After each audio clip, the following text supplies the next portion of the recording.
Warning: the following video contains explicit language which may be offensive to some viewers or inappropriate for children. The content within this video is intended for mature audiences only.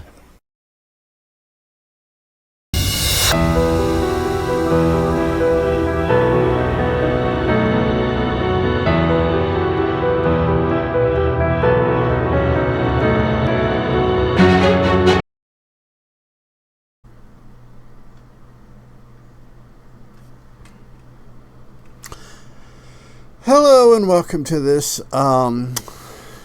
episode or video or whatever, however you categorize it. I just categorize it as a fun video to do. We should be able to finish up the Black Tapes, Season 1, Episode 4, Turn That Frown Upside Down. I believe we've just finished up the interview with the sheriff of the little town with the bizarre festival. So let's get on with this.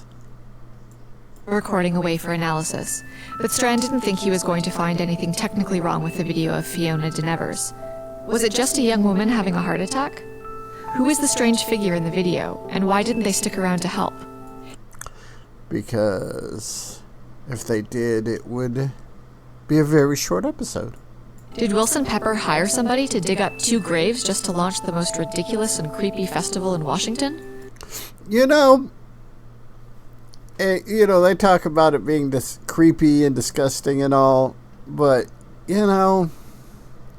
with the way people are in 2024, and hopefully we self-correct, I could see festivals like this becoming real popular. I suppose we'll never know. All we can do is decide for ourselves. Which brings us back to Richard Strand. Last week I spoke with Strand about his personal life, including the fact that his wife disappeared under somewhat mysterious circumstances. Do you mind talking about what happened with your wife? That's one of the things I'm interested in is Strand's backstory. Not at all. There's not much to tell, I'm afraid. She disappeared on the highway. We were driving down the coast to Big Sur, stopped at a gas station. I went in to pay, and when I came back, she was gone. And that's never a good thing. Whether it's a family member or, especially if it's a family member, it's stuff like that's never a good thing. That must have been horrifying. It was. Well, my producers managed to track down Strand's ex-wife's parents. I spoke with them last night. So Strand's an interesting character, to say the least. Hi, can you hear me? Yes. We can. Great. So, like my producer mentioned, I'm working on a story about Richard Strand. I'm really sorry about what happened with your daughter. Thank you for saying so. So, if you're okay to get started, I'd like to get your comments regarding Dr. Strand's ex-wife, your daughter's disappearance back in 1997. Okay, I've got a kitty cat looking at my desktop, and the way I have my keyboard set out, I had to readjust in case he decides to jump up here. So let's do this. Her name is Coralie. Oh, of course, I'm sorry, Coralie. He did it. We don't know that for sure. I know for sure. What makes you say that? He's an ungodly man. An atheist, if you can believe it. Uh-oh. Those kind of parents. You believe he's responsible for Coralie's disappearance?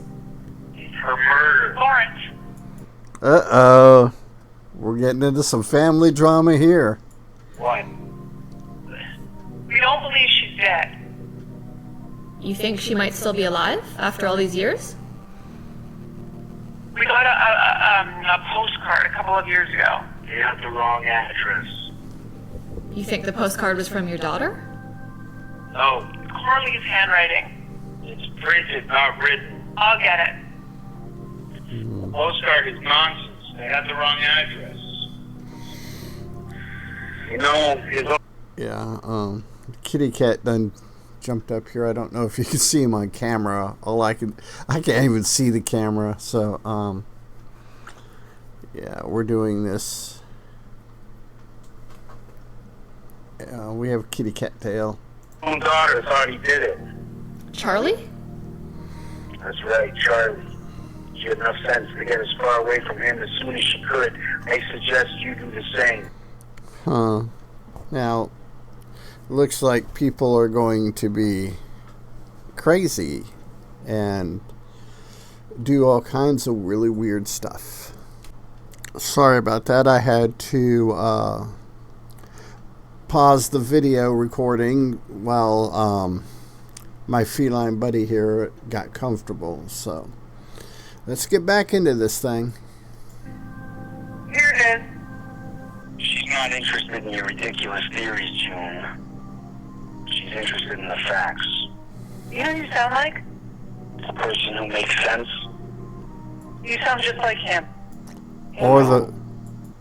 Or the person who committed the murder, one of the three. Richard. Mrs. Jacobson sent a picture of the postcard. It's a beautiful mountain scene, and on the back was a stamp postmarked in Big Arm, Montana, and a simple message. The message reads, "Thinking of you." I called the Jacobsons back to discuss. Hello, Mrs. Jake. Yeah, there is no telling. Are we having some kind of like a Mandela thing going on like we do in Rabbits, or plane shifting, or just somebody hiding away from everybody else? Jacobson, can you hear me? Yes? My husband's here. He's on the speaker. Hello. Yes, the negotiation of sound with a speakerphone. You gotta love it. It's that one of those attentions to details that is just so great. So, first of all, thank you so much for sending the picture of the postcard. You're welcome, of course. The message on the card it's pretty straightforward. Yeah, I wonder if they got the actual verification of the handwriting analysis. Yeah. Thinking of you. She's thinking of us. Somebody was thinking of someone, but it has nothing to do with us. Yeah, the father seems like a bit of an asshole. Her favorite place in the whole world was Colorado. She always said that one day she would go and live in the mountains. He was 9 years old. Yeah, father's an asshole. I know, it was from her. Is there anything else, maybe something a bit more specific that makes you think your daughter sent the postcard? The handwriting is a perfect match. It's printing and it's not a perfect match. Yeah, if I was doing that interview, I'd be getting really, really upset with the father at this point. Mr. Jacobson, back in 1997, you indicated that you thought Richard Strand was responsible for your daughter's disappearance. It sounds like your opinion on that hasn't changed over the years. Hasn't changed at all. Yeah. That is a man who is definitely modeled after somebody from Texas or in the American South. Got that headstrong, just out there asshole attitude. I mean, it could be in other places of America too, but it's that delusional alpha male bullshit. How can you be so sure? Look at the evidence. He was the only one with her at the time. She was planning on filing for divorce. Well, we don't know that for sure. She was thinking about it. Yeah, like I said, daddy can be a daddy. They were going through some issues, but divorce was never on the table. What kind of issues? Coralie wanted to have more children. Richard didn't. He already had Charlie. Yeah, that whole children issue thing, which is a big thing in American politics right now, which is kind of interesting. With that girl from Canada. Coralie loves Charlie. We all love Charlie, like her own. She asked me to find her a lawyer. That was for something else. It wasn't for the divorce. So you say. Yeah, Daddy's getting most irritating here. Was there anything else? The police thought he did it. At first. But they did change their focus after the first phase of the investigation. What kind of husband disappears for 5 days when his wife vanishes? Yeah. But Daddy's got a point, and I've got a bunch of cat hair. And you want to stay in touch with the police, with the people searching, the people who care. Strand disappeared? For 5 full days. Yeah, I don't know. Daddy's account may be kind of wonky. Strand's legal team seem to be able to keep that part out of the press. Then how do you know about it, sir? How do you know about it? After that, the serial killer story took over. Did Strand offer any kind of explanation? You'll have to talk to him. After he got back, we'd already taken, what does the lawyer call it, an adversarial position by then. Yeah, when lawyers use words like adversarial, it's never in a good context. Okay, thank you so much for taking the time to speak with me. Do you think you might forward a sample of Coralie's handwriting for me to take a look at? Yes, of course. Great, thank you. I was waiting for Daddy to say something crazy, but I guess he's not. He still might. We had a handwriting expert take a look at 6 samples of Coralie's writing and printing and compare them to the postcard. The results were inconclusive. I've asked my Always inconclusive. producer Nick to look into what it might take to hire an investigator to dig into Coralie Strand's case. More on that next week. But for now, we're left with one big question. What makes a worried husband disappear for 5 days right after his wife vanishes? Next week I ask Strand that question directly. But first, there's one more thing. Hello, Mrs. Jacobson. Are you okay with me recording this conversation? Yes, of course. Yeah, that's always a good thing, especially if you're gonna, if this was reality, that is a thing you have to do. You have to let the people know that you're recording it and going to be broadcasting it. Fortunately, my kitty already understands that, so he knows he's going to be on the internet. But it's those attention to details like that are just way cool.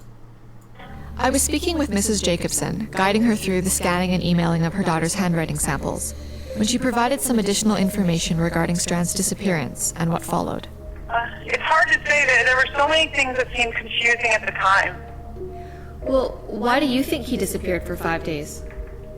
I have no idea what he was thinking. I'm gonna be honest with you.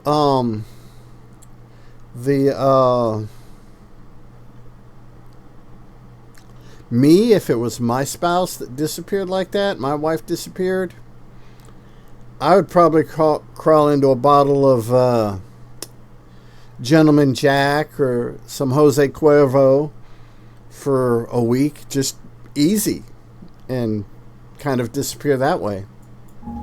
But it wasn't long after he got back that the police turned their attention to the highway serial killer.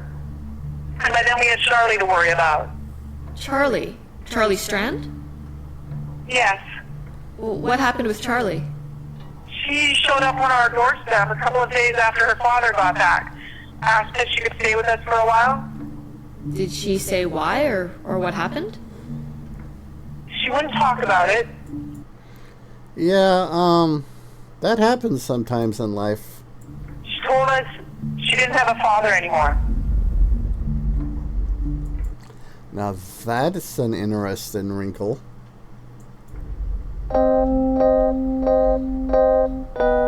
Next week, I'll be speaking with Strand about those missing 5 days, and a lot more. Plus, a new black tape case takes us to a real live exorcism. It's the Black Tapes Podcast. I'm Alex Regan. We'll be back again next week. Okay, people. Yeah. The black tapes. So, hope everyone's enjoying it. The kitty cat, Mr. Blitz Kitty here, has decided he wants attention, so we are going to go ahead and sign off with be a good human, be good to other humans. Peace. Hey, it's 10 p.m. Do you know where your children are?